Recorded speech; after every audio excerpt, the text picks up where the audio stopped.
Épisode numéro 91 du podcast de Passion MLB. Bonjour à tout le monde. Charles-Alexis Brisebois à l'animation avec, à mes côtés, Sébastien Berroir. Sébastien, comment vas-tu?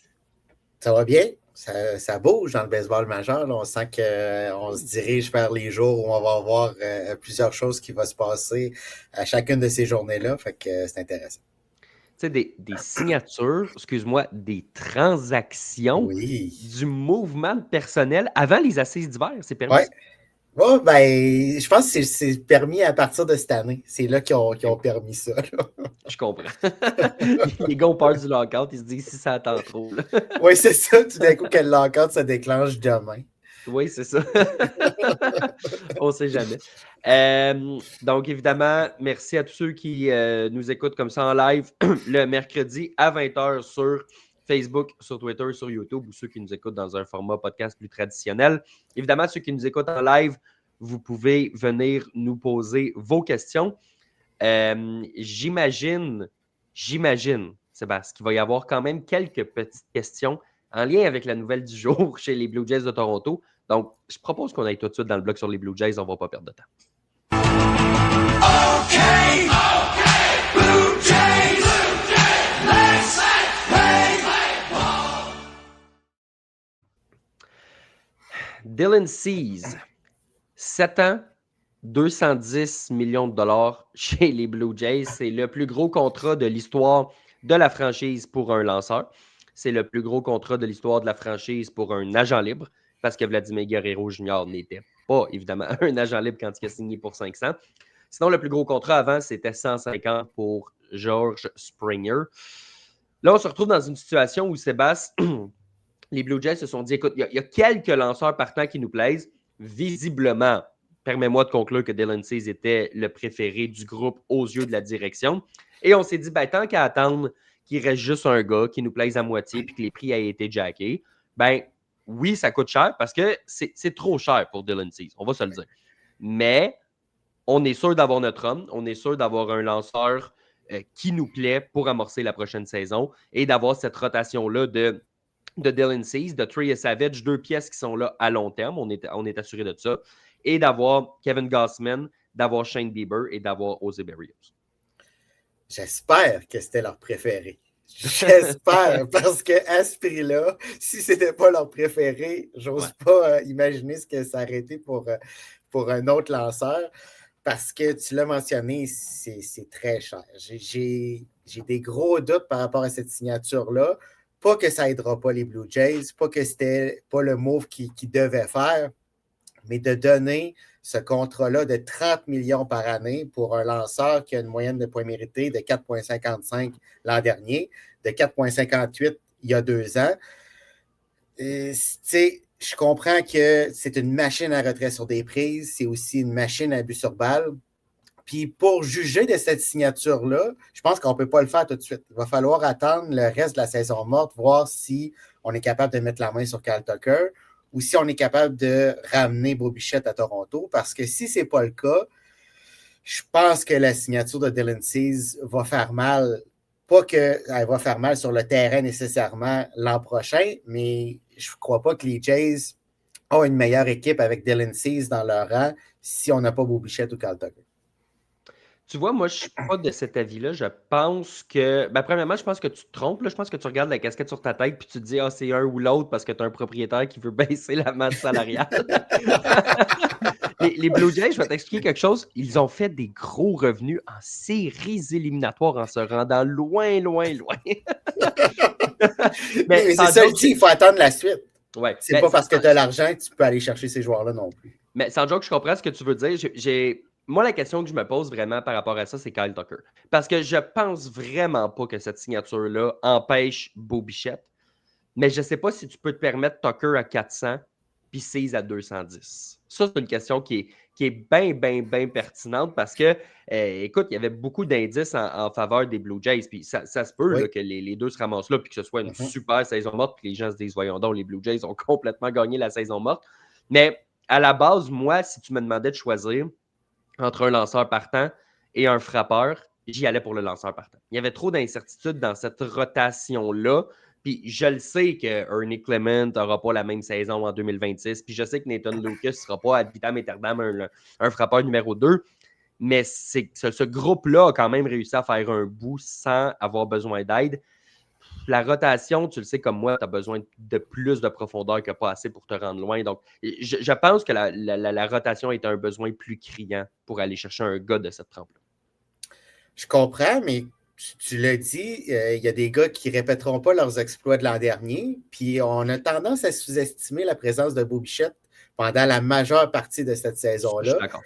Tu enlèves Bo Bichette de cet alignement-là, si tu ne le remplaces pas par un Kyle Tucker, et s'il n'est pas de retour, Bo Bichette lui-même à Toronto, je pense que ça va être difficile offensivement parce qu'on avait la combinaison de joueurs de soutien qui ont probablement joué au-dessus de leur tête et tout ça combiné au fait que Bo Bichette a eu une très bonne saison on se rappelle, il frappait derrière Vladimir Guerrero, là.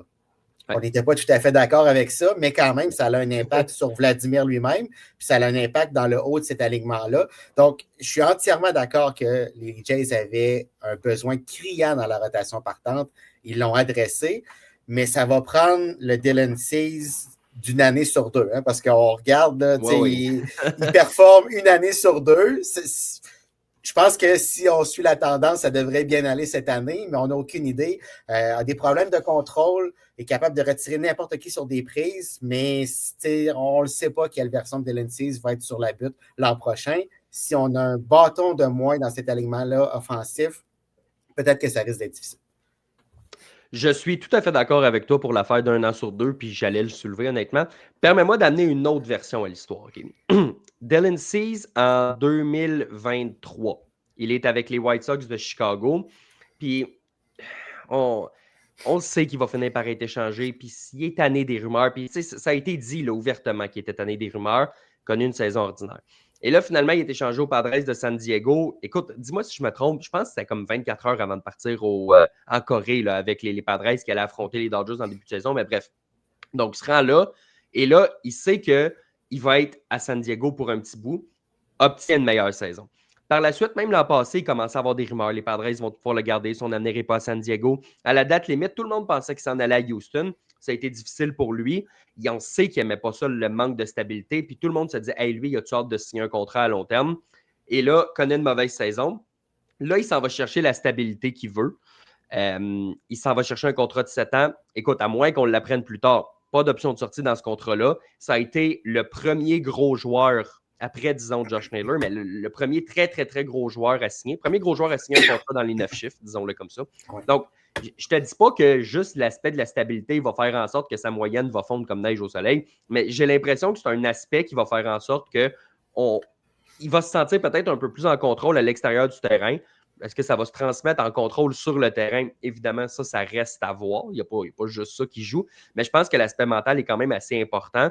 Puis de se sentir désiré dans un environnement comme ça, visiblement, il est content d'être à Toronto, sinon il n'aurait pas signé un 26 novembre. Il n'y a personne qui aurait tapé sur les doigts, s'est rendu aux assises d'hiver, il n'avait pas signé ou quoi que ce soit. Donc, moi, j'ai l'impression que c'est un aspect qui peut jouer aussi. Ah, c'est sûr que la stabilité, ça joue un rôle.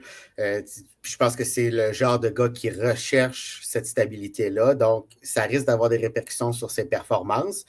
Tu dis, c'est sûr qu'il va être à Toronto. Je crois que oui. Mais à 30 millions par année, il y a beaucoup de joueurs dans le baseball majeur qui voudraient être à Toronto, je pense aussi. Ouais. C'est ce genre de contrat-là. Je n'ai pas l'impression qu'une autre équipe était prête à aller aussi haut dans ces chiffres-là. Non. Pour lui accorder le contrat qu'il vient de signer. Donc, il n'y avait pas le choix d'accepter. Puis ça n'enlève pas le fait que je pense qu'il veut être à Toronto. Ça reste que les Blue Jays se sont rendus au 7e match de la Série mondiale, ont eu des chances de remporter cette Série mondiale-là. Fait qu'il sait qu'il va avoir cette stabilité-là, autant de rester à Toronto, mais il va avoir aussi une stabilité du fait de penser qu'à chaque année, les Jays vont tenter de répéter leurs exploits de l'an dernier. Donc, tout ça mis ensemble, ça risque de faire que Dylan Cease va avoir des bonnes performances, mais il doit quand même régler ses problèmes de contrôle. Puis ça, je ne pense pas nécessairement que c'est en lien avec la stabilité. Non, on s'entend qu'il y a quand même plus que ça. Là. C'est un gars qui a de la difficulté avec son contrôle. Ultimement, ça demeure une belle acquisition pour les Jays. Je suis d'accord avec mon père là-dessus. commentaire de 333 Gilles ici. C'est clairement une belle nouvelle, mais outre les retraits au bâton, je ne suis pas si impressionné par les stats de Cease. Je suis d'accord aussi avec cet élément-là. Je pense que c'est un lanceur qui est un peu tout ou rien. Puis que les Jays misent vraiment sur le fait que, surtout en 2026, ça va être tout plus que rien. Parce que c'est sûr que, autant, comme je te dis, je pense que c'est une belle signature pour les Blue Jays, mais à certains égards, il va être fâchant. C'est un lanceur, j'ai l'impression que le plafond est très, très, très, très, très haut, mais que le plancher est trop bas des fois pour un joueur de sa trempe. Oui, ton point est bon. Il y a une année, il a fini deuxième au vote du Cy Young, une autre année, quatrième. Puis les autres années, entre ces deux saisons quasi exceptionnelles, c'était des moyennes au-dessus de 4. On ne savait pas trop où il s'en allait. Donc, comme tu l'as mentionné, c'est tout ou rien. Puis j'ai vraiment hâte de voir ça va être quoi l'an prochain. Puis on n'a pas vraiment d'indice, outre le fait que c'est une année sur deux, à savoir quelle version de Dylan Cease on va avoir à Toronto l'an prochain. Danny mentionne aussi à juste titre, c'est vrai, c'est un lanceur qui a jamais lancé 200 manches, parce que c'est un gars justement que quand il y a une mauvaise sortie, il faut que tu le sortes relativement rapidement. Donc je pense que ton enclos, il faut qu'elle soit prête parce que ça se peut qu'elle lance pas du tout, ou à peu près, là. Mais ça se peut aussi qu'elle ait vraiment besoin de faire de l'overtime puis que ton lanceur de longue relève soit impliqué. Ceci étant dit, on parle quand même d'un gars qui, à ses 5 dernières saisons, 32 matchs, 33 matchs, tous des départs évidemment, là, 33 départs, 32 départs, 32 départs. La saison d'avant, c'est 12 départs, mais c'est la petite saison. Donc, c'est une saison complète aussi. Donc, ça fait 6 saisons sans manquer de départ quand même pour Dylan Cease. Je pense que c'est un aspect probablement qui a fait en sorte que les Blue Jays ont décidé de lui donner ce montant-là. Puis je suis d'accord avec toi, by the way, quand tu as dit que personne d'autre était probablement prêt à le donner, parce que sinon, il n'aurait pas signé un 26 novembre. Là. Non, mais non, écoute, je pense que c'est un aspect qui intéresse les Blue Jays parce qu'il y avait surtout besoin de quelqu'un d'une certaine fiabilité. Puis on aime ce profil-là à Toronto. Tu regardes les lanceurs partants, comment ils ont été très, très, très souvent pas blessés dans les dernières années. José Berrios, c'est la première fois de sa carrière qui est sur la liste des blessés. Je pense qu'on vise beaucoup ce type de gars-là à Toronto, puis il rentre dans le moule de ce qu'on recherche. Oui, certainement. Puis on en a demandé beaucoup à des gars comme justement José Berrios, Kevin Gausman par le passé. Donc d'avoir un gars qui va manger des manches, qui va manger des départs aussi, ça va faire du bien cette rotation partante-là. Il ne faut pas oublier non plus que Shane Bieber, oui, ça s'est quand même bien passé en fin de saison, mais il revient d'une opération Tommy John. Trey Savage, ça reste un jeune lanceur qui a un plafond, un potentiel exceptionnel, mais ça va être sa deuxième saison, puis c'est même pas sa deuxième saison. Là. Il a juste été là en fin de saison l'an dernier. Deuxième saison pro dans les faits. Exactement.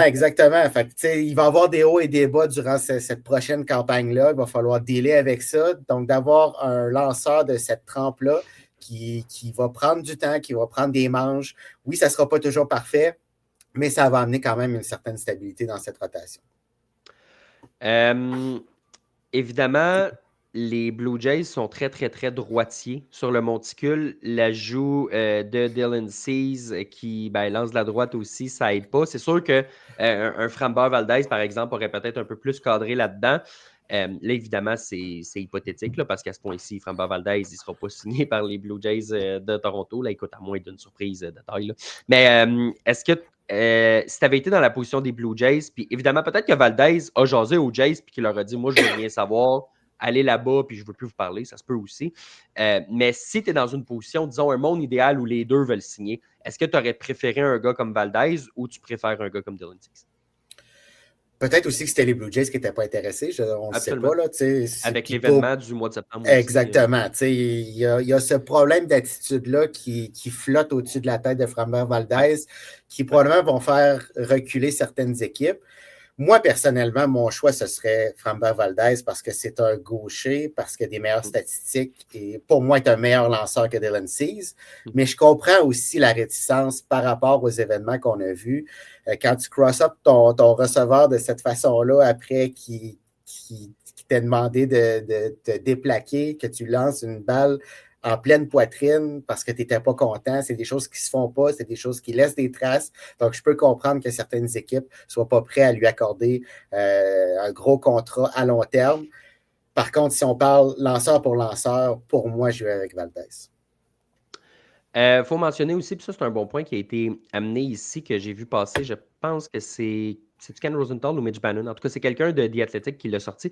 Mais avec l'argent différé dans le contrat, ça compte pour 26 millions de dollars et non 30 sur la masse salariale, finalement. Donc, il va avoir de l'argent reporté dans le futur. Mais ça reste quand même, peu importe le moment où il va le recevoir dans sa vie, ça reste quand même 210 millions de dollars qui vont être lancés en sa direction. Donc, c'est quand même un bon montant, évidemment. Question intéressante ici. Pour Dylan Cease, est-ce qu'un lanceur peut dominer une ligue plus qu'une autre, que ce soit l'américaine ou la nationale? J'ai l'impression que la distinction existe peut-être un peu moins parce qu'il y a tellement de duels interligues malgré tout. Puis les duels de division ont moins d'importance qu'il y en avait. Donc, écoute, moi, je ne vois pas nécessairement un lien avec une ligue en tant que telle, mais des fois un environnement. Tu ne te sens pas bien à San Diego, mais tu te sens bien à Chicago ou à Toronto, peu importe. Mais la question est intéressante quand même parce que c'est sûr qu'il y a des éléments, que ce soit la ligue ou autre chose, qui font en sorte que tu es mieux dans un environnement plutôt que dans l'autre. Oui, peut-être pas la Ligue, peut-être la division par contre, parce que si je ne me trompe pas, il y a une moyenne de points mérités au-dessus de 5 contre les Yankees, au-dessus de 6, pratiquement 7 contre les Red Sox. Oui, donc, tu sais, ça reste des chiffres du passé, puis c'est dans des situations différentes, mais il y a une tendance comme quoi il y aurait de la difficulté contre les équipes de l'Est américaine. Est-ce que ça va se poursuivre dans les prochaines années? On ne le sait pas, mais il y a peut-être des choses comme ça qui peuvent changer la donne, même s'il change de ligue. C'est peut-être que ces choses-là vont rester pour lui, mais ça restera à voir. La meilleure rotation de la MLB, nous dit Simon. Je ne suis pas d'accord avec ça malgré tout. Je pense que c'est une bonne rotation. Ouais. Je pense que c'est une des bonnes. Les Dodgers et les Mariners, vite de même. Les Phillies, avec le retour de Zach Wheeler aussi en santé. Ouais. Évidemment, il y a Suarez qui est présentement agent libre, mais pour moi, présentement, c'est 3 équipes que je classe au-dessus. Puis même dans la division, tu regardes les Yankees, si Garrett Cole revient en force, mettons, vers la fin de saison, puis tu as Cam Schlittler qui est en pleine possession de ses moyens comme il l'a été en série, ça aussi, ça peut être une bonne division. Il y a des bonnes rotations, mais je pense que les Blue Jays méritent de faire partie de la discussion malgré tout, même si je ne les classe pas numéro 1. Oui, pour moi, c'est pas la meilleure non plus. C'est parmi les meilleurs. Ton point était bon. Là. Les Dodgers et les Mariners, c'est très, très difficile de les déloger du top 2 de la MLB. Pour ce qui est des Yankees, je ne suis pas encore sûr. Il y a tellement de points d'interrogation. Sur papier, c'est très, très intéressant, mais c'est un peu comme les Jays.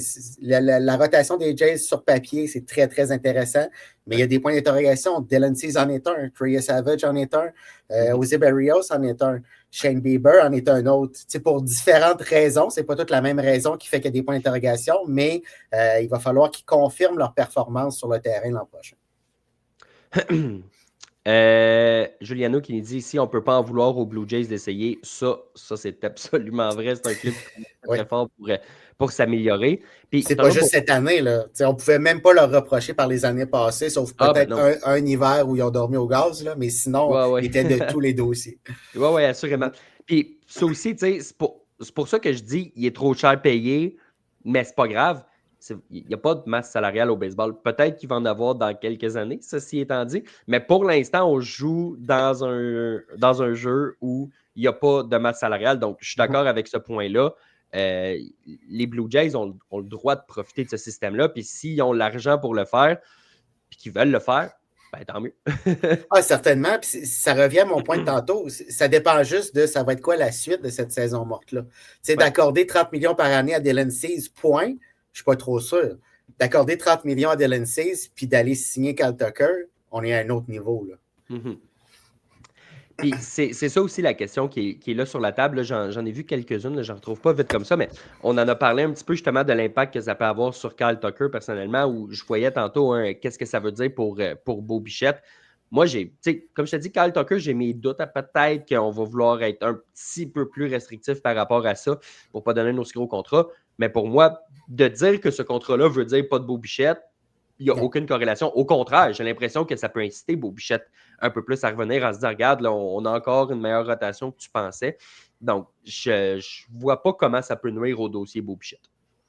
Ouais, j'abonde dans le même sens. Je pense que Dylan Cease ou pas, la décision revient à Bo Bichette. Elle ne revient Ouais, pas aux Blue Jays. Si Bo Bichette veut revenir, je pense qu'il va être de retour. Les ouais. deux parties vont s'entendre. On va trouver une façon de le ramener à Toronto. Donc, la décision lui appartient. Dans le cas de Cal Tucker, on va être dans le derby malgré la signature de Cease. C'est juste, est-ce que quand va venir le temps des dernières enchères là, où la chaîne débarque, là, est-ce qu'on va accoter ce que les autres formations vont donner à Cal Tucker? Ça, je le sais pas. Tantôt, on parlait là, de la profondeur des Blue Jays. Maxime qui dit je pense pas que Barger et Clement ont joué au-dessus de leur tête. D'après moi, ils sont pour vrai. D'accord avec Barger. Clement, je pense que, tu sais, je veux dire, je pense pas qu'il va devenir un joueur pourri et qu'il va avoir un WAR de -2. Là. Mais Non, non. je pense pas qu'il va jouer au même niveau que jouer en séries éliminatoires nécessairement. Ça reste un joueur qui a connu probablement l'année de sa carrière à mes yeux. Mais Barger, je suis d'accord. Pour moi, Barger, c'est un jeune qui est en ascension. Ouais, Badger n'a pas joué au-dessus de sa tête, selon moi. Non. Badger, son plafond est beaucoup plus haut, donc il va faire seulement que s'améliorer. Lui aussi, il va apprendre, il va avoir des hauts et des bas. Dans le cas de Clement, pour moi, il a joué au-dessus de sa tête. En séries éliminatoires, jamais ce gars-là va refaire ce qu'il a fait. En saison régulière, ça va être très, très difficile de le faire sur 162 matchs. Donc, pour lui, en particulier, je pense qu'il a vraiment joué au-dessus de sa tête.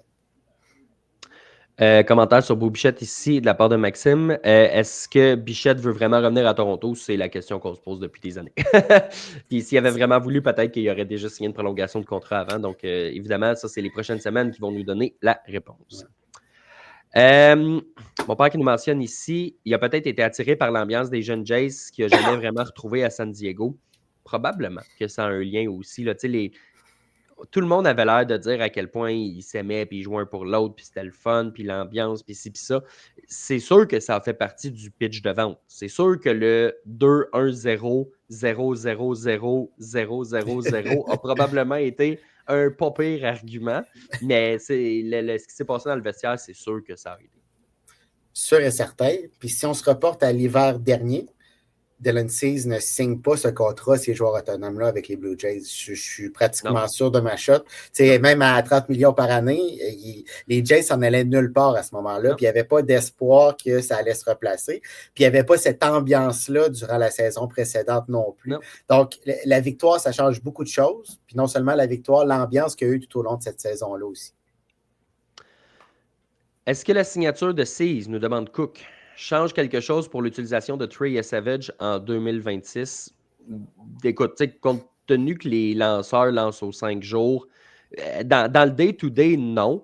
Mais c'est sûr que si Cease est en pleine possession de ses moyens, Sébastien, ça peut enlever de la pression à un Guy Savage de dire écoute, on te demande pas nécessairement. Un jour, on va te demander d'être le numéro 1, si ça va bien. En ce moment, si ça va bien, on peut te demander d'être le numéro 3. On va donner la balle à Kevin Gausman pour commencer la saison, puis on peut donner la balle à Dylan Cease comme numéro 2. Donc, est la pression d'un troisième partant. Ça peut changer. Exactement. Ça ne changera pas son utilisation, mais ça va changer sa charge de pression qu'il va avoir. En séries éliminatoires, il y en avait beaucoup de pression. Puis il a répondu présent, mais là, il n'y aura pas besoin de répondre présent comme il a fait en séries éliminatoires. Puis c'est dur de le faire sur une très longue saison. Donc, il n'y aura pas cette pression-là qu'à chaque départ, il doit remporter son départ. Il doit être très solide. Non, il va en avoir deux devant lui qui ont plus cette pression-là de performer. Puis ça va lui permettre d'être un peu plus lousse sur le monticule pour entamer cette vraie première saison dans les majors. Benjamin nous dit que ce serait le fun de signer Bichette et Diaz. Bichette, évidemment, on l'adressait un peu. Diaz, mon point ne change pas par rapport à ça. Les Blue Jays sont généreux. C'est fatigant, décroche. Je réponds à la question de Benjamin, laisse-moi faire. C'est ça. Ben a le droit à sa réponse. Oui. Fait écoute, c'est un club qui n'a pas peur de donner de l'argent. Écoute, on le voit là, on en parle depuis le début. À un lanceur partant, un joueur de position. Un releveur, on n'a pas l'habitude de donner des énormes contrats de la sorte. Fait à moins que son marché soit moins gros qu'on pense, je le vois pas. Ben, je comprends ton point parce qu'on ne l'a jamais fait par le passé, mais moi, j'aime le point de Benjamin parce que tu en as parlé. Moi aussi, je l'aime le point de Benjamin. mais tu en as parlé en début de podcast. Dylan Cease, des fois, on va avoir besoin de la relève. Hein? Ouais. Puis présentement, la relève des Jays est so-so, comme on l'a vu en séries éliminatoires. D'avoir un Edwin Diaz qui est tellement solide en fin de match. Il est un des meilleurs releveurs du baseball majeur. De remettre Jeff Hoffman dans une chaise qui lui correspond beaucoup plus. Avec Edwin Diaz, on a une série mondiale en poche là, pour les Blue Jays. Donc, pour moi, je mettrais cet argent-là quand même si on ne l'a jamais fait par le passé. Je suis d'accord avec toi. J'espère me tromper si je suis un partisan là, qui habite à Toronto. Je souhaite clairement me tromper sur ce que je viens de dire. Comme Danny le mentionne, c'est une moyenne de 5,1 manches par départ depuis le début de sa carrière. Donc, c'est pas monsieur départ de qualité. Là. Les Padres, c'était bon hein, pour avoir ces lanceurs-là. Les Blake Snell qui se rendent moins loin dans les comptes. Ouais. Des bons lanceurs, mais sur quelques manches. C'est un peu vers là que le baseball s'en va. Mais écoute, avec John Schneider, c'est quasiment parfait. Oui, c'est ça. De toute façon, il va le retirer très tôt dans les matchs. C'est pour ça que les Padres sont allés chercher 72 releveurs. C'est parce que leurs partants ne sont pas capables d'aller loin dans les rencontres. Oui, c'est ça. Ce qui est l'inverse des Dodgers. Oui, effectivement. Si tu mets un groupe de partants avec un groupe de releveurs de l'autre équipe, ça te fait soit une très mauvaise ou une excellente équipe. Oui. Si les Dodgers avaient le bullpen des Padres, on va aussi bien de fermer les livres puis de passer à la saison suivante parce que ça va être un triplé. Oui, je suis quand même d'accord. On parlait de Valdez tantôt. Jean-Michel qui nous dit qu'il semble être un cancer dans le vestiaire et Olivier qui nous dit ici que sa petite crisette, le fameux cross-up, ça va lui faire excessivement mal sur le marché des joueurs autonomes. Ça, je suis d'accord. D'un autre côté, est-ce que tu penses que le contrat de Cease va lui faire du bien parce que non seulement ça fait monter les prix un peu, mais en même temps, ça crée un sentiment d'urgence. Là. On est le 26 novembre, puis il y a un premier lanceur qui est parti comme ça. Oui, il reste Imai qui vient du Japon. Oui, il reste lui. Oui, il reste Suarez. Mais des lanceurs de cette trempe-là, il n'y en a pas 1000 non plus. Oui, puis c'était pas une énorme cuvée. Imai a un excellent stuff, mais ça reste un joueur qui arrive du Japon, qui va avoir besoin d'une adaptation. On l'a vu avec Yamamoto, on l'a vu avec Sasaki. Puis oui, Suarez est un bon lanceur, mais il en reste moins qu'il en restait. Il y en a déjà un de parti, puis habituellement, ça ne se passe pas avant les assises d'hiver. Donc, est-ce que ça va débouler dans les prochains jours, puis que ça va se régler plus rapidement, ce qui risque de donner une chance à Valdez? S'il fallait que Suarez et Imai signent avant Valdez, il va avoir le gros bout du bâton, controverse ou pas. Mm-hmm. Exactement. Puis ça prend quand même juste... on le voit avec Toronto, là, ça prend une équipe pour donner un montant à un joueur pour créer son marché. C'est pas une moyenne des 5 meilleures offres. Là. C'est vraiment, non, c'est ça. Moi, je suis prêt à aller là, puis merci, bonsoir, final bâton. Ouais. Question intéressante de Stéphane ici. Si Dylan Cease vaut 30 millions, combien va coûter Skubal? Cher. Oui, je sais pas. Est-ce que on parlait de 500 millions là, pas si longtemps. Je pense qu'on n'est plus là. Déjà, on passe à un autre niveau. Je ne sais pas ce que Tarik Skubal et ce qu'éventuellement un Paul Skeens va coûter quand il va devenir joueur autonome. Ça n'aura aucun sens. Ouais, Paul Skeens, prends ce que Skubal va coûter l'an prochain puis ajoute-y un 15-20%. Là. Oui, c'est ça. Parce que les prix vont avoir monté, puis parce que plein de très, très belles raisons. Puis entre-temps, pour aucune raison, il va sûrement engager Scott Boras aussi. Là. Oui, ben pourquoi pas? C'est comme rien. C'est ça.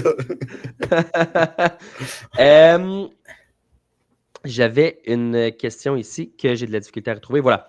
Marco qui nous dit, croyez-vous que les Jays pourraient avoir Pete Alonso avec le potentiel départ de Bichette? Non, je le vois pas. Je le voyais l'an passé parce que c'était un contrat à court terme qui s'enlignait à signer, puis parce que Vladimir Guerrero Jr. n'était pas là. Il n'était pas signé à long terme, excuse-moi. Là, écoute, l'an passé, tu pouvais te dire, je vais mettre Vladi au 3e. Cette année, je le vois pas. L'an passé, de choix. Oui, c'est ça. L'an passé, tu pouvais dire je vais mettre George Springer au champ extérieur. Oui, c'est ça. Tu as le poste de frappeur de choix qui est expecté. Non, pour moi, il y a trop de. J'exclus pas que les Blue Jays aillent chercher un autre vrai joueur de premier but parce que ça semble être une tendance. Là, on aime ça aller chercher des Brandon Belt, puis aller chercher Justin Turner qui était vraiment juste rendu au premier coussin, Ty France pour finir l'année. On aime ça que la profondeur soit un vrai joueur de premier but pour une raison que j'ignore, là, parce qu'on aime la polyvalence à Toronto. J'exclus pas un vrai joueur de premier, j'exclus que ce soit Pete Alonso. Oui, je suis d'accord. Je pense pas qu'on va aller là. Puis ça va coûter trop cher pour quelque chose dont on n'a pas besoin chez les Jays. On a besoin, si on va chercher un gros cogneur, idéalement, il faudrait qu'il soit du côté gauche du marbre, ce qui n'est pas le cas de Pete Alonso. Idéalement, il faudrait que ce ne soit pas un joueur de premier but, ce qui n'est pas le cas de Pete Alonso non plus. Donc, s'il y a un joueur que je suis quasiment certain qu'il ne se retrouvera pas à Toronto, c'est l'ours polaire. Puis je pense qu'on ne cherche pas nécessairement quelqu'un qui va être juste un hit or miss en termes de retrait au bâton et de coup de circuit. Je te dis pas qu'on veut pas un frappeur de circuit, mais j'ai l'impression que si on peut avoir quelqu'un qui fait un peu. Les gars qu'on vise, les Bichette, les Tucker, c'est des gars de contact. Ouais, donc, j'ai l'impression que c'est ce qu'on va chercher. Moi, je me demande jusqu'à quel point on mise vraiment sur le fait qu'Anthony Santander va revenir en forme. Parce que, tu sais, ils l'ont signé pour une raison, puis il est encore là pour 4 ans. Il est encore dans la première portion de son contrat. L'an passé, évidemment, catastrophique en raison des blessures. D'après moi, à Toronto, on n'a pas abandonné sur ce gars-là. Fait que je pense qu'on se dit, si Santander peut devenir ce frappeur-là, de qui on accepte beaucoup de retrait au bâton, ben, tu ne vas pas chercher Alonso en plus. Non, c'est ça. Puis il faut continuer à avoir espoir avec le contrat qu'on lui a accordé. Puis tu parlais de hit or miss, c'en est un. Donc on n'en veut pas nécessairement d'autres dans cet alignement-là. Avec la philosophie qu'on a, qu'on met la balle en jeu, qu'on met de la pression sur la défensive adverse, Pete Alonso ne cadre pas beaucoup dans cette philosophie-là. Non, exact. Selon vous, la rotation partante, nous demande David, des Blue Jays ressemble à quoi au jour 1? Lui, il nous dit Gausman, Bieber, Cease, Yesavage et Berrios. Moi, j'ai Gausman, Cease, Yesavage, Bieber et Berrios. Donc, je prends Bieber, recule-le de 2 cases, puis je l'ai jusque-là. Ouais, j'ai pratiquement la même chose. Pour 4 et 5, ça va dépendre de leur performance. Berrios est capable de lancer, on l'a vu, va revenir d'une blessure. Bieber est capable aussi, lui aussi revient d'une blessure. Mais 1, 2, 3, moi aussi, j'y vais avec Gausman, c'est Savage. Je pense qu'on va vouloir avoir cette stabilité-là s'il n'y a pas de blessure à Toronto. Puis d'ailleurs, moi, j'abandonne. J'ai vu des gens, on dirait, lancer un peu la serviette sur Berrios. Enlevez-le pas trop vite là, de cette rotation-là. C'est un gars qui a été quand même constant tout au long de sa carrière. Il a eu une très mauvaise année. Il a été blessé. Ça a été sa pire année en carrière. On est d'accord là-dessus.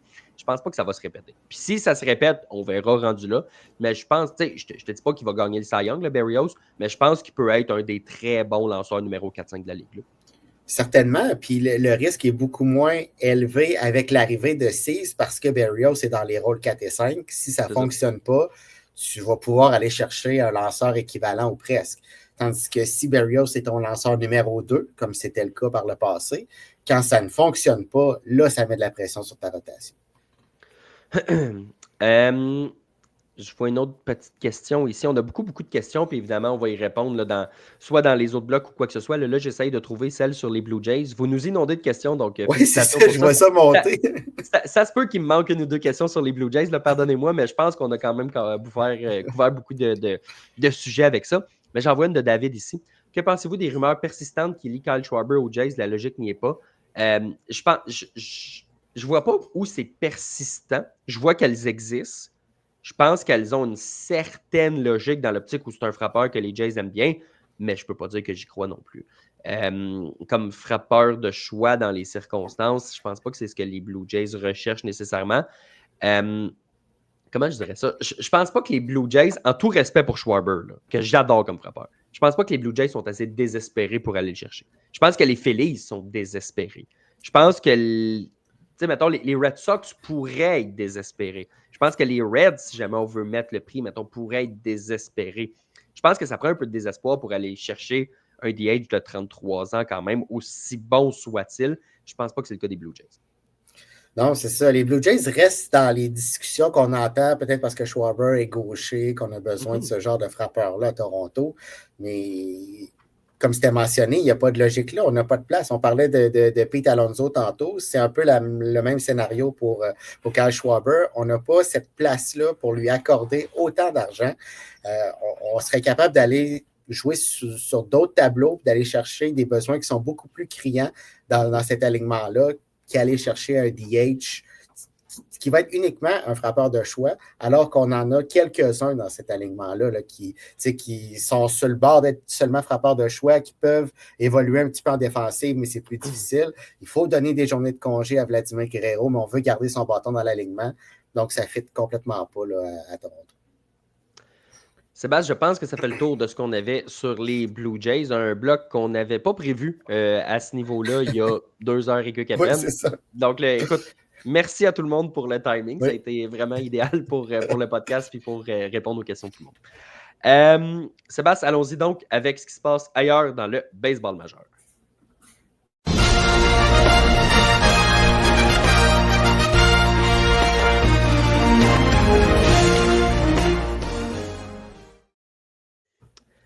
Anthony Rendon est en train de négocier sa retraite. Écoute, je vais le donner à Rendon. S'il est vraiment blessé, puis je ne le doute pas qu'il est blessé parce qu'il n'a pas l'air de se forcer pour sa rehab, s'il est vraiment blessé, il a le droit de se présenter au camp des Angels, de couler ses tests médicaux, puis de retourner chez eux pour toute l'année, puis toucher son argent. Puis dans ce cas-là, les Angels probablement le libéraient, ça ne change rien, il aurait son argent. Donc, s'il négocie quelque chose, moi, ça me laisse croire que c'est probablement parce qu'il veut annoncer sa retraite en bonne et due forme pour laisser de la marge de manœuvre aux Angels. Parce que je ne vois pas nécessairement d'autres raisons, parce que sinon, je ne pense pas qu'il tient à annoncer sa retraite puis à aller faire des babayes aux gens d'Anaheim parce qu'il se ferait probablement huer ou tabasser ou je ne sais pas quoi. Il est tellement détesté là-bas, ça n'a aucun bon sens. Puis je ne parle même pas des partisans, je parle juste de ses coéquipiers. Mais si c'est vraiment ça, puis qu'il veut laisser un peu plus de flexibilité aux Angels en repoussant de l'argent, il doit encore 38 millions de dollars. Ben écoute, c'est peut-être la meilleure affaire qu'il va avoir faite de tout son contrat là, pour les Angels. Là. Je pensais pas dire ça, mais peut-être félicitations à Anthony Rendon. Peut-être, parce qu'encore là, on n'est pas sûr. Hein? On doute toujours d'Anthony Rendon. Je sais pas. Je sais pas pourquoi. On a quelques petites pistes de réflexion, mais je sais pas pourquoi. J'ai comme l'impression qu'il veut juste plus avoir aucun lien avec le baseball. Il n'aime pas ça. Il aime juste pas ça. Lui, c'était une job pour lui. Il n'aime pas ça, le baseball. Puis là, ça va clore ce dossier-là. Il n'y aura plus aucun lien avec le baseball. Le baseball va être heureux, puis Anthony Rendon va être heureux. C'est une win-win situation. C'est parfait. Je ne sais pas si tu as vu, c'est Kevin Pillar qui en a parlé à Fall Territory un peu. Puis justement, lui, il a joué avec les Angels, puis il avait l'air de dire justement là, il avait pas l'air de vouloir planter quelqu'un publiquement pour pas avoir l'air trop salty, là, mais Colin que ça n'a pas eu l'air d'être son coéquipier préféré. Tu prends un Pillar là, qui s'est tellement forcé toute sa vie puis défoncé, puis t'as le gars qui se fait offrir le gros bag comme ça, puis qui... Écoute, en 2020, ça a été correct, puis après ça, rien pantoute. Il a été nul à chier, il avait une attitude de merde. C'est un des joueurs... Est-ce que c'est le joueur le plus détesté de sa génération? Je pense que oui. Sinon, qui? Peut-être un joueur des Astros pour le... Tu sais, mettons Altuve pour le scandale ou des affaires de même. Mais Rendon est dans la discussion. Là. Oui, exactement. Puis, tu sais, les Astros ont gagné par la suite. Ça enlève un peu de lustre aux Altuve, mais ça reste que c'est un excellent joueur de baseball.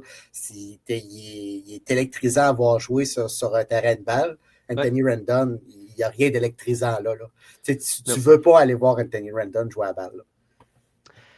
Pire contrat, lui ou Strasburg? Rendon. C'est no-brainer, Rendon. Hey, Strasburg, là, il essayait. Oui, c'est ça. Strasburg, il voulait. C'est juste qu'il ne pouvait pas rien faire, ça ne fonctionnait pas. Rendon, il essayait même pas. Non, c'est ça qui est fâchant. Ouais. Strasburg, tu ne pouvais pas nécessairement le prédire à ce niveau-là. Tu savais que ça pouvait arriver, mais à ce niveau-là, jamais. Rendon, ben, on avait des doutes. Ouais. Il y a Matt ici qui nous dit que pour lui, c'est Manny Machado qui est le plus mal aimé. Puis c'est vrai que c'est quand même un joueur qui est polarisant. Mais pour moi, je mets Rendon devant, mais je comprends pourquoi Machado est là quand même. Là. C'est un petit coquin, là. C'est un petit vilain quand même. Oui, mais je paierais pour aller le voir jouer. 100%, exactement. C'est ça. Rendon, je ne mets pas une scène. Non. Il jouerait pour les capitales là, de Québec, pas très loin de chez moi. Puis probablement que je n'irais pas pareil. Je veux rien savoir. Non, puis écoute, je pense pas qu'il irait jouer pour non, ben non, hey, s'il ne va pas avec les Angels, il n'ira pas avec les capitales. Là. Non, c'est ça. À quel point Nolan Arenado c'est en train de devenir un problème?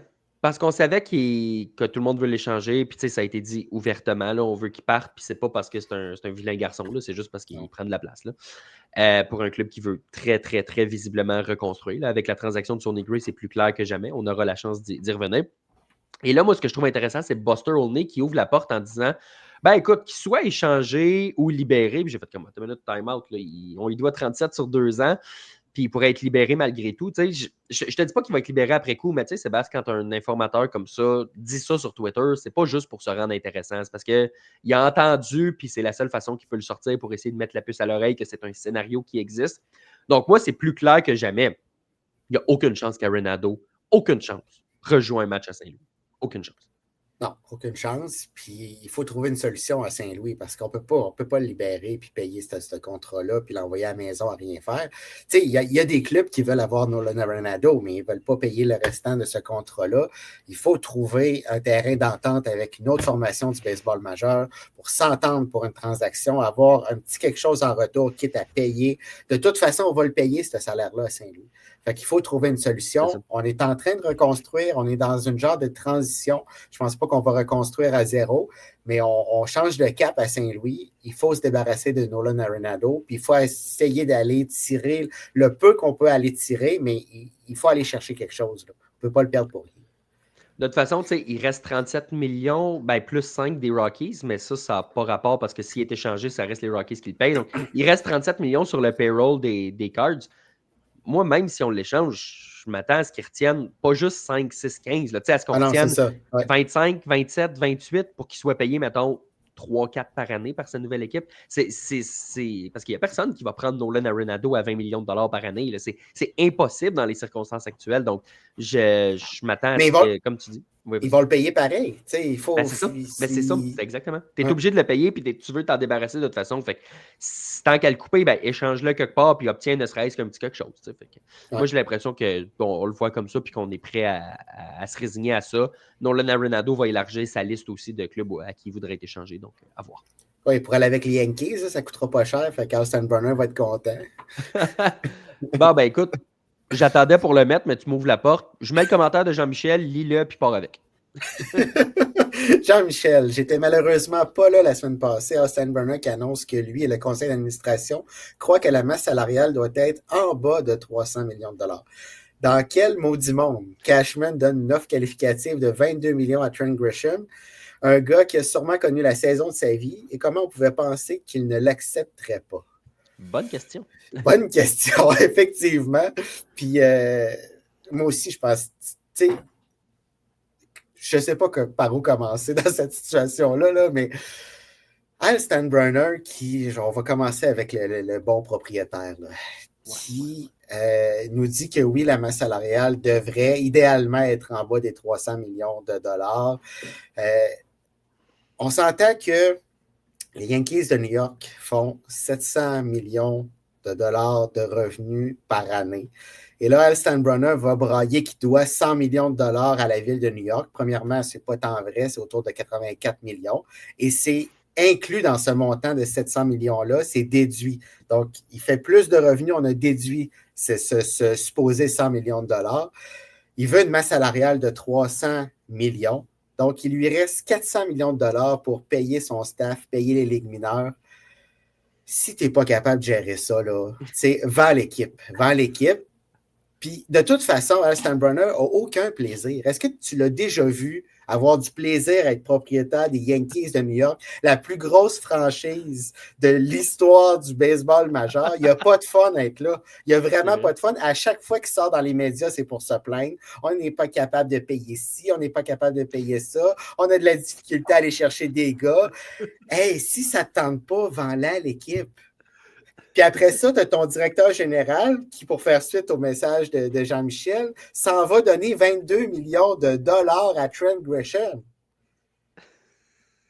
Il y a un problème de gestion à quelque part. Là. Ça j'en démordrai pas. Ça te fait du bien? Oui, je me sens libéré. Mais... je ne sais plus que les Yankees prendraient Arenado. C'est sûr que c'est à 4-5 millions. Tu sais, mettons à 5 millions. Ben oui. Troisième but. Hein, on Pourquoi pas? s'entend que c'est quand T'en même un t'en- besoin. t'en as déjà un troisième but qui ne frappe pas. Tu peux sauver de l'argent, échange McMahon. Oui, c'est ça. En tout cas, défensivement, du côté des Yankees, on serait très bien nantis au troisième but. Là. Ah, ça pour vrai. Là. Oui, Parle-moi pas de l'arrêt court, mais le troisième le but, là. troisième, mais tu sais, rendu là, mets McMahon à l'arrêt court. Oui, c'est ça. C'est ça. C'est ça. Euh, Olivier qui dit que Cashman aussi est dépassé comme directeur général des Yankees. Probablement qu'un changement d'air rendu là, ça ferait un petit peu de bien. Là. Dans les dernières années, Cashman aussi a l'air fatigué. Là. On dirait, moi, quand j'ai vraiment compris qu'il y avait quelque chose, là, ben, vraiment compris. Jusqu'à quel point j'ai fait OK, c'est rendu bad. Là. C'est quand il est allé devant les médias, je pense que c'est il y a 2 ans, puis qu'il a fait ben écoutez, on le sait que Giancarlo Stanton Ah va oui. se blesser, qu'est-ce que tu veux que je te dise? Moi, à ce moment-là, j'ai fait comme Ouais. OK, on est rendu ailleurs. Là. Ben oui, tu peux pas dire ça. Ah non? Bon, ben, en tout cas, lui, il n'est pas au courant qu'il ne peut pas le dire parce qu'il l'a dit. Là. Puis, Giancarlo Stanton, qui, encore une fois, dans cette situation-là, avait été un gentleman, avait réagi de façon extraordinaire dans un gros marché où il reçoit des huées, parfois méritées. Il sait, il dit qu'il ne joue pas toujours bien. Mais là, ton directeur général s'en va te planter en public. Ça va-tu? Ça, c'était le fun.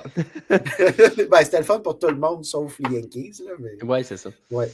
Je le dis, je le répète, là, on peut reprocher bien des choses à Giancarlo Stanton, mais ce gars-là sait comment gérer le marché de New York. Oui. Aucun Ouais. sens. Ouais. Il n'y a jamais de controverse avec ce gars-là. Ben, pas à cause de lui, du moins. Là. Non, c'est ça. C'est ça. C'est à cause de son DG. Ouais. Exactement. Parlant des Yankees ici, Jean-Daniel qui dit croyez-vous au retour de Monsieur King? Oui, Michael King à New York City. Oui, j'y crois. Je pense que ça va dépendre de Imai, le japonais. J'ai l'impression que notre première option, c'est ça. Notre priorité, c'est d'amener Imai à New York. C'est une possibilité. Si jamais ça ne fonctionne pas, on entend qu'il serait très intéressé à la San Francisco. Là, oui, on pourrait se rabattre. Puis je dis rabattre, Michael King est un excellent lanceur, là, mais on pourrait se tourner vers Michael King. On sait qu'est-ce qu'il est capable de donner. Il nous l'a donné par le passé. Il fallait l'échanger pour aller chercher Juan Soto. Il fallait donner quelque chose pour recevoir Juan Soto. Donc, oui, moi, j'y crois. Ça va dépendre de comment ça va débouler dans les prochains jours, semaines. D'ailleurs, en parlant d'Imai, moi, j'ai trouvé ça malade de publiquement le voir dire les Dodgers, non, ça me tente de rien. Hey, son agent a dû faire comme. Ben, son agent, c'est Boras en plus. Son agent a dû faire qu'est-ce que tu fais là à te couper les Dodgers? Es-tu complètement imbécile? Ça, c'est de un. Mais de deux, c'est malade de faire non. Moi, la plus grosse fierté de ma vie, ce serait justement de battre ces gars-là pour qui j'ai beaucoup de respect. Puis ça donnerait un sens à mon existence. Là. J'exagère à peine dans ses propos. Là. J'ai trouvé ça malade de le voir dire ça. Qu'est-ce qui te prend, man?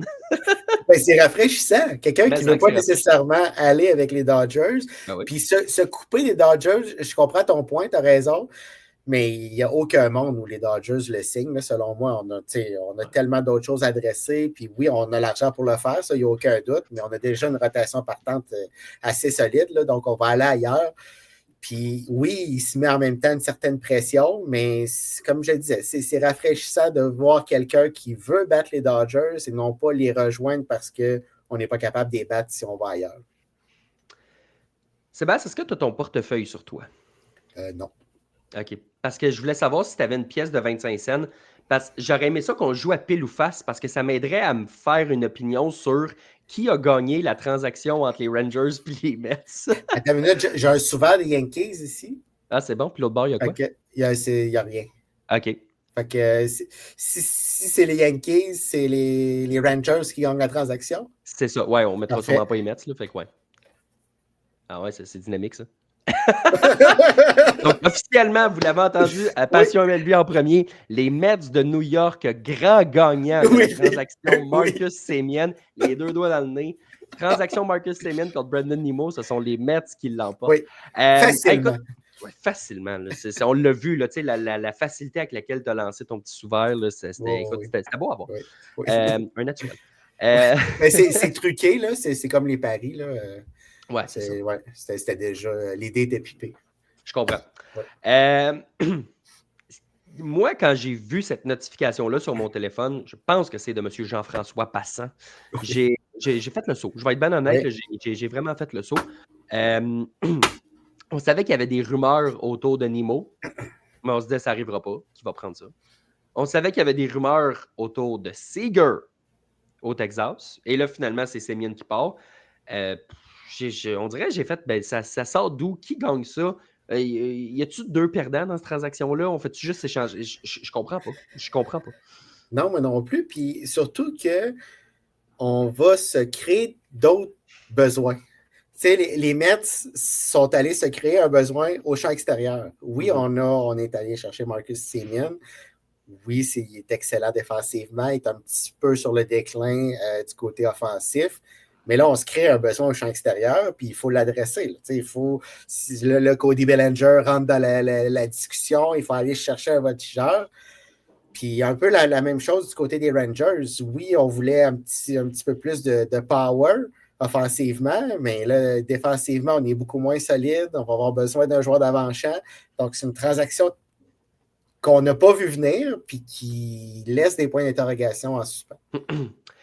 Sans joke, c'est pas à cause du sous-vert, mais je pense que j'en ai un peu l'avantage aux Mets quand même. Tu sais, les Rangers, on essaye de sauver de l'argent, puis je comprends qu'on en sauve cette année, mais c'est quand même 25 millions de dollars de plus. 20, mettons, vu qu'il y a 5 qui ont été envoyés l'autre bord. Je trouve que c'est quand même significatif pour un club qui a des problèmes d'argent. Brandon Nimmo, il reste 5 ans à son contrat. Je pense pas que c'est un contrat qui va bien vieillir. Tu sais, la raison pour laquelle les équipes ne voulaient pas signer ce contrat-là de 8 ans, c'est qu'on se disait ça va mal vieillir. On le veut au début, pas à la fin. Les Rangers se sont dit on va le prendre, pas au début, mais à la fin. Mais en même temps, tu peux dire la même chose de Marcus Semien, ceci étant dit. Mais je pense pas que il décline vraiment à vue d'œil. De l'autre côté, les Mets, je pense pas que c'est parfait non plus, mais je pense que toi, tu dis faire un trou. Moi, je pense que tu t'ouvres une porte. Parce que, tu sais, est-ce que tu vas. Si, mettons, tu veux aller signer un Cody Bellinger, là, tu vas me dire si tu ne le signes pas, qu'est-ce que tu fais? C'est une bonne question. Mais je pense que tu t'ouvres la porte justement à t'améliorer offensivement et défensivement dans le champ extérieur. Puis les Mets avaient tellement d'incertitudes dans l'avant-champ que je pense qu'ils ont accepté de se dire écoute, allons chercher quelqu'un qui va vraiment au moins jouer à tous les jours, stabiliser défensivement la position du deuxième but. On va avoir un bon alignement défensif au milieu de l'avant-champ. Ce sera déjà ça, puis on vivra avec son bâton. J'ai l'impression que c'est ce qu'on s'est dit. C'est un plus court contrat qui va sortir plus rapidement des livres aussi. Donc, je vois plus d'avantages pour les Mets. Mais je ne peux pas dire que c'est la transaction de l'année non plus. Là. Non, moi aussi, je donne l'avantage aux Mets. Brandon Nimmo, c'est déjà un mauvais contrat pour moi. Là. On parlait de la fin de son contrat. Je pense que ce joueur-là est surpayé. Du côté des Mets, oui, on sauve une porte. On se crée une opportunité. Oui, on est capable de payer n'importe qui à n'importe quel montant. On l'a vu avec Juan Soto. Par contre, il faut le faire, puis il n'y a rien qui nous garantit qu'on va le faire. Puis est-ce qu'on a nécessairement une meilleure formation avec Marcus Semien qu'un joueur qui était très apprécié autant dans le vestiaire que par les partisans? Je ne le sais pas. Marcus Semien, c'est sûr que défensivement, on sait à quoi s'attendre.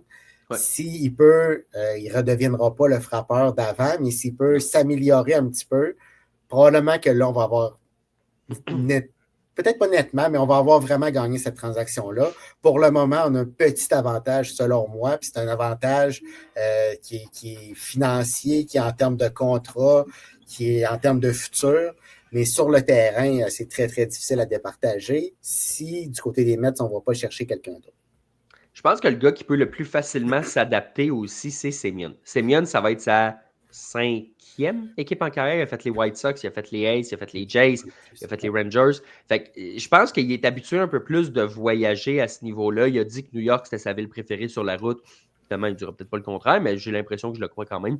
C'est dur de ne pas aimer New York quand même. On s'entend. À part ça, Gray.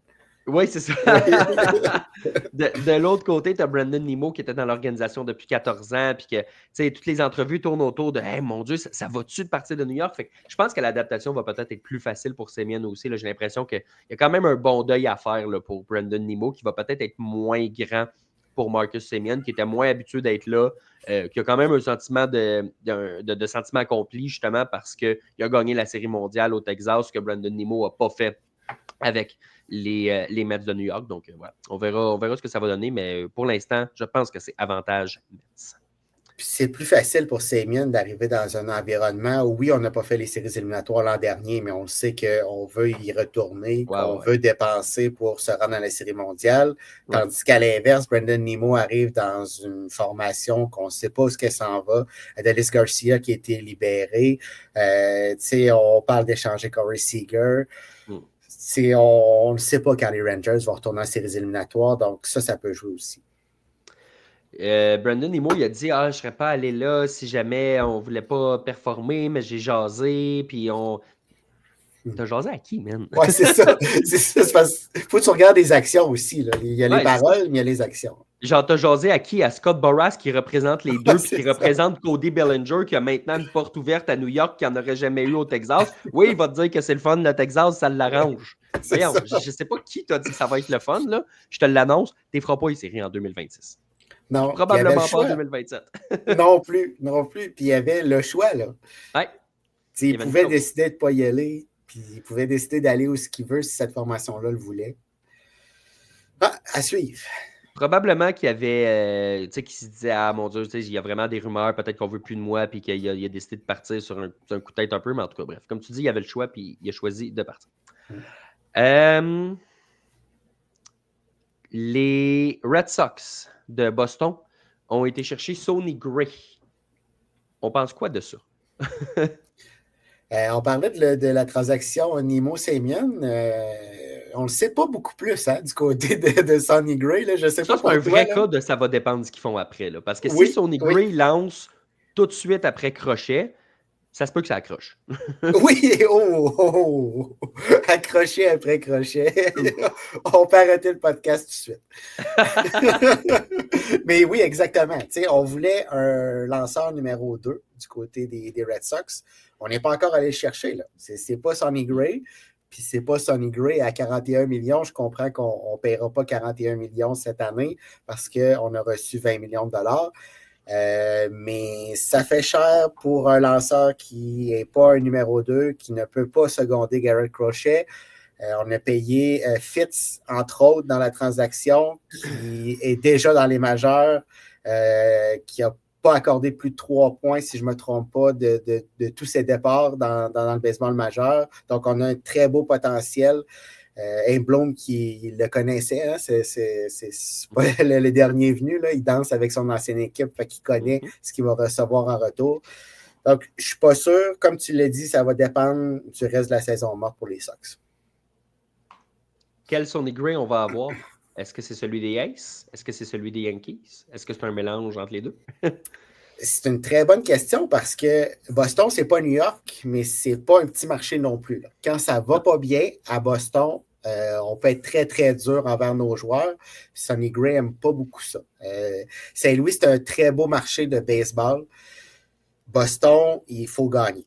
Donc, ça va être à voir quelle version de Sonny Gray. Si ça se met à mal aller, Sonny Gray a de la difficulté à surmonter ces difficultés-là. J'ai l'impression, moi, je pense qu'on va voir le gars qu'on voyait à Saint-Louis. Je pense qu'il est plus étillé en fin de carrière comme ça, peut-être, pour prendre un peu plus de pression. Comme tu as dit, c'est pas New York non plus.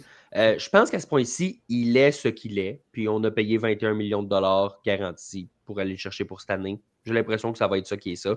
Puis qu'il n'y aura pas la pression d'être le numéro 1 parce que Crochet est là, puis il n'y a aucun doute que c'est le meilleur lanceur de cette organisation-là, et de loin. Mais après, on verra bien. Puis peut-être aussi qu'on dit ça, puis que Brian Bayo va se lever, puis que ça va faire de Sonny Gray numéro 3. Ou, on ne sait pas comment la situation va se lever, mais ouais, c'est sûr que ça prend encore du renfort là, du côté de Boston. Puis quand je dis du renfort, je ne dis pas juste genre un autre swingman que tu peux mettre 5-6. Ça prend un lanceur. Là. Numéro 2. Numéro 2.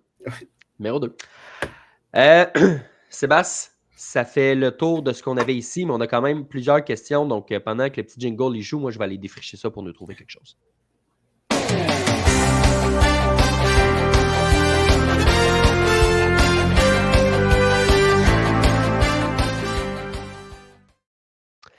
Hey, pendant que je cherche une question, parce que, comme je l'ai dit, on a beaucoup, beaucoup de commentaires, je te lance sur un sujet sur lequel tu n'auras rien à dire. Ça va me permettre de m'acheter 4 secondes.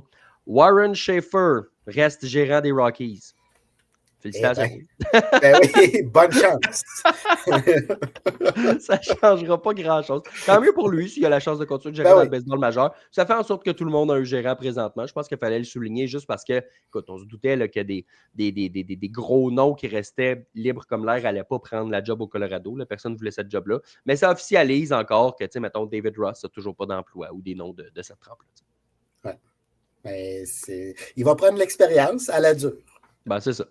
On lui souhaite une vraie job dans 2 ans. Oui, c'est ça. David nous demande ici, est-ce qu'on prend Bassett à 30 comme depuis 3 ans ou Dylan Cease à 30? Bassett était à 21, ceci étant dit, de mémoire, c'était 63 sur 3 qu'il avait signé. Ouais. Mais la question est intéressante si on oublie les salaires de... Tu sais, on a beaucoup parlé de Cease tantôt, etc. Mais le fait qu'il remplace carrément Bassett, à la base, Cease à son meilleur, c'est mieux que Bassett à son meilleur. Oui. Puis même, tu te dis, on ne parle pas des salaires. Même avec les salaires, je vais prendre Dylan Cease, malgré tout ce que j'ai dit, je vais prendre Dylan Cease à 30 devant Chris Bassett, qui ne rajeunit pas, on va se le dire, qui a connu des difficultés cette année, quand même bien fait en série, mais il manque de constance, Chris Bassett, puis tu as besoin d'un gars comme Dylan Cease qui, oui, ne te donnera pas nécessairement beaucoup de manches, mais quand même qui apporte une stabilité dans le haut de la rotation. Chris Bassett ne peut pas être ton partant numéro 2. Non. J'ai hâte de voir où il va signer, puis j'ai l'impression aussi que le fait qu'il ait été un excellent releveur en série, je pense pas qu'il va signer comme releveur. Mais je pense que si une équipe se dit je le signe comme 4-5, puis hey, rendu en série, je peux l'envoyer comme releveur, puis il n'y a pas de problème, je pense que ça peut y avoir donné de la valeur. Moi, les équipes aiment ça, cette polyvalence-là. Hein. Oui, puis on l'a vu en série, autant pour les Jays, Bassett, mais les Dodgers aussi. Là. Ben oui. Fait que, ça te prend tellement de partants maintenant pour te rendre jusqu'au bout que ce genre de flexibilité-là, ça a sa valeur. Il y a eu des games, là, que ce soit les matchs de 18 manches ou un match numéro 7 ou quoi que ce soit. Là, il y en a des games où il y a 6 partants qui ont été utilisés, des 2 balles, 6-7. Les partants ont de l'importance, mettons, on va dire ça comme ça. C'est pour ça qu'ils gagnent 30 millions. C'est ça. Ils ont de l'importance rendue là, parce que sinon, quand c'est leur vrai départ, ils lancent juste 5 manches. Oui. Mais est-ce que tu embarques à Dylan Cease en relève en séries éliminatoires? Je ne le sais pas, par contre. Bonne question. C'est à voir. Bonne question. Le nom de Ketel Marte a circulé. Les Blue Jays ont appelé en Arizona.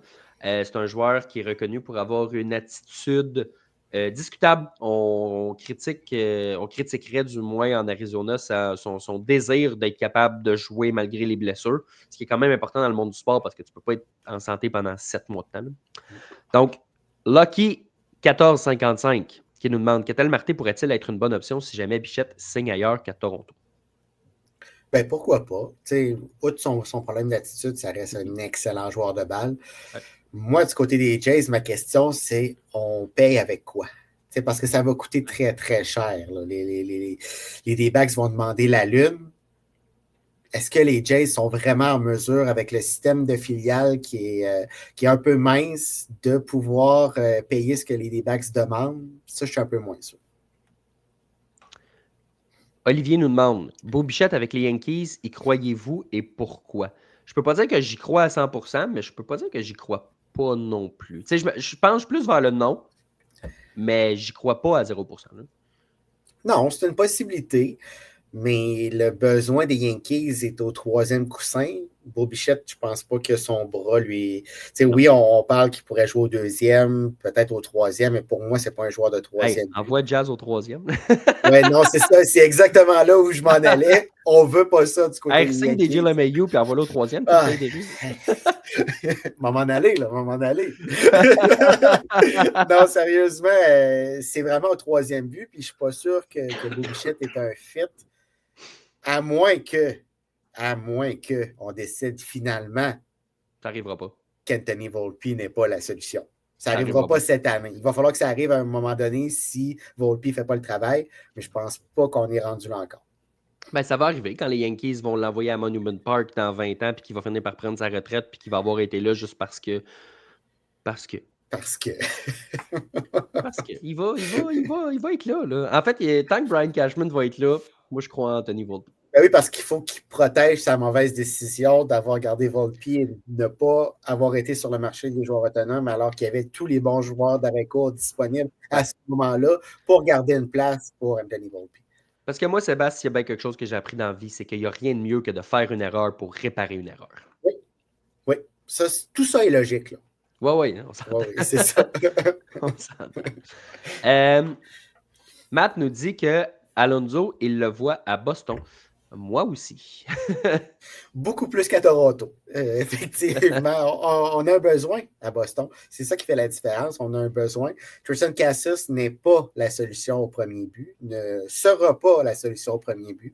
Fait que ça va nous prendre. On a passé l'année à chercher un joueur de premier but du côté des Red Sox. Fait que si on est capable de mettre la main sur un joueur comme Pete Alonso, on a des besoins sur les deux coins de l'avant-champ.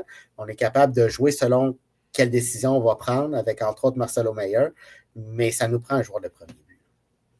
J'ai l'impression aussi que le Fenway Park a été dessiné là, pour Pete Alonso. Là, oui. Effectivement. Ça peut aider. D'après moi, Scott Boras, il le sait. Ça. Et c'est beaucoup de choses, lui, par exemple. C'est tout le temps Scott Boras. Oui, c'est ça. Mais évidemment, il y a le dossier Bregman là, qui est relié à ça. Est-ce qu'il cherche à obtenir plus d'argent à Boston? Oui.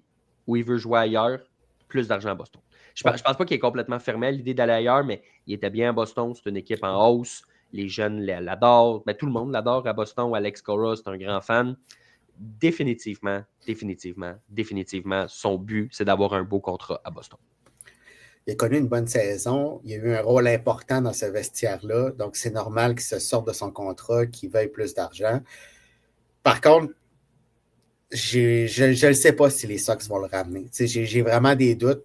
Si on avait eu à le faire, ben, c'est sûr qu'elle allait sortir de son contrat de toute façon, mais j'ai comme l'impression qu'on se laisse vraiment la porte ouverte pour qu'il ne soit pas de retour l'an prochain puis qu'on ait d'autres options à évaluer, dont Pete Alonso qu'on parlait tantôt.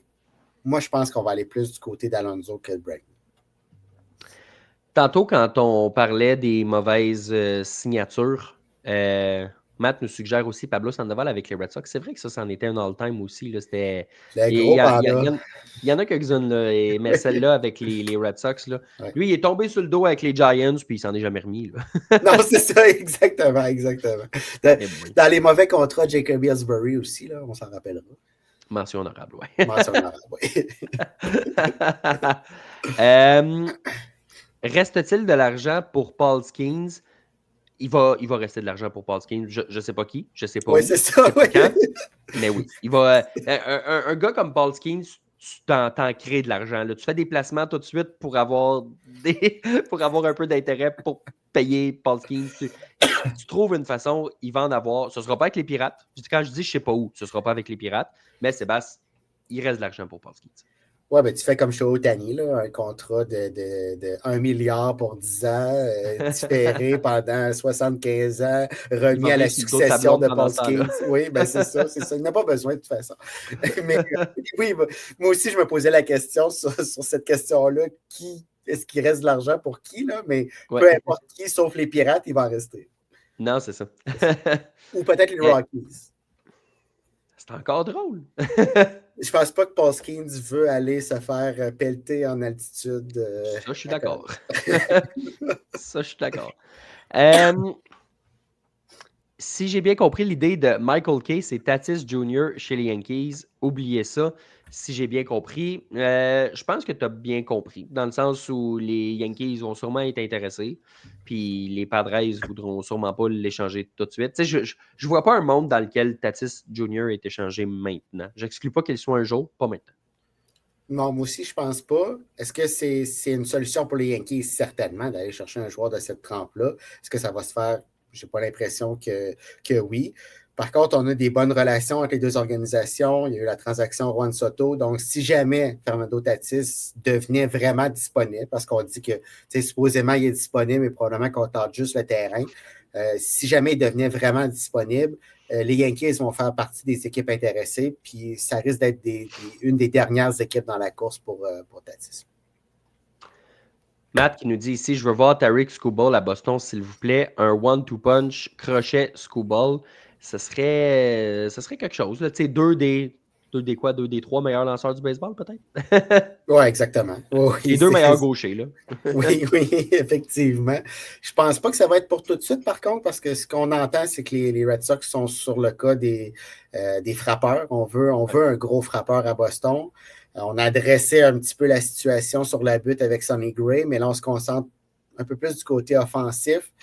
Donc, peut-être que plus tard, ça va être Skubal ou Joe Ryan qu'on va se diriger, mais pour le moment, on cherche un frappeur de qualité. Moi, Joe Ryan, j'y crois. Skubal à Boston, moi, j'y crois pas. Parce qu'on n'ira pas le chercher juste pour un an. On ne videra pas à la banque juste pour un an. Puis on le payera certainement pas ce qu'il vaut comme agent libre. Mais Ouais. moi, je réitère, ça va être les Mets, là. Ah, ça se peut très bien. Je vais garder les Phillies juste pour te contredire, là, mais yes. Mais oui, les Mets, ça fait beaucoup de sens. Hey, sors ton petit sous-vert. On garde le côté Mets, puis les Yankees deviennent les Phillies. Attention. Mais je peux te savoir pourquoi ou je vais le savoir après? Ben non, mais savoir où est-ce qu'il va aller. OK. Fait que les Phillies, c'est les Yankees. Les Phillies, c'est les Yankees, puis les Mets, c'est les Mets de tantôt. Et c'est Sébastien qui a raison. C'est officiellement avec les Phillies sur les termes d'un contrat de OK, lance ton. Oui, attends. Ben voilà. Et voilà, un chèque en blanc. Oui, un chèque en noir aussi. Un chèque en noir. Hey, on a réglé 2 gros dossiers ce soir. Hein? C'est fou comment on performe. Hein? Ah, c'est même plus le fun. Non, c'est sûr, c'est cet excellent cirque maison que l'épisode va se terminer, là, à la grande déception de tout le monde qui en voulait évidemment plus. Merci à tous ceux qui sont venus nous poser vos questions. On s'attendait à quelques petites questions quand même sur le cas Dylan Cease et vous ne nous avez pas déçus, donc merci d'avoir été au rendez-vous. Pour ceux qui nous écoutent en live sur Facebook, sur X ou sur YouTube les mercredis soirs à 20h.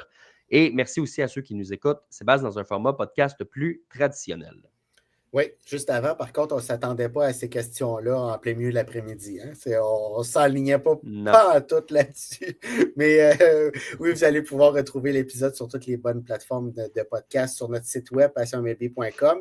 Puis là, continuez à nous suivre parce que ça risque de débouler. On l'a vu avec Dylan Cease. Ça pourrait ouvrir les écluses de cette saison morte-là. Donc, on va suivre cette actualité de la saison morte. Donc, continuez à nous suivre sur le passionmlb.com.